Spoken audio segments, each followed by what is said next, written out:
So admissions representatives will often say that the mistake people make most often is not to look at what the questions are asking. Some people prepare generic statements because they are applying to more than one school, and it is a lot of work to do a personal essay for each school.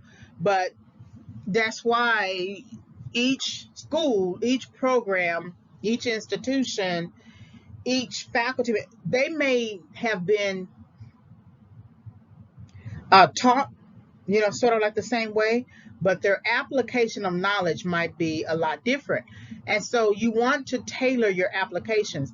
Now, you may have a system like the University of California system, or University of Texas system, or University of whatever that state is, that you could use that same personal statement as an admissions application. You can use that same personal statement. But when you get to the department itself or the scholarship application, you're going to have to write a different uh, statement. So that's why you want to make sure that you are not using the exact same statement for everything.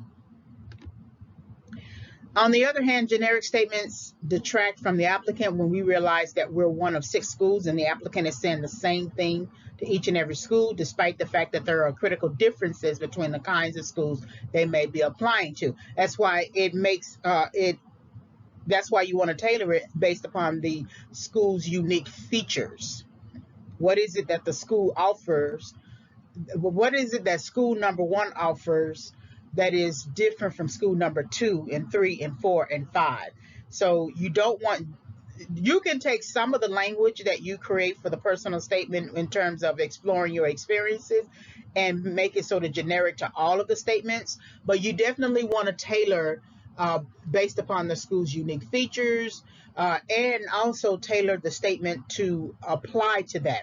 So that's why that's important as well.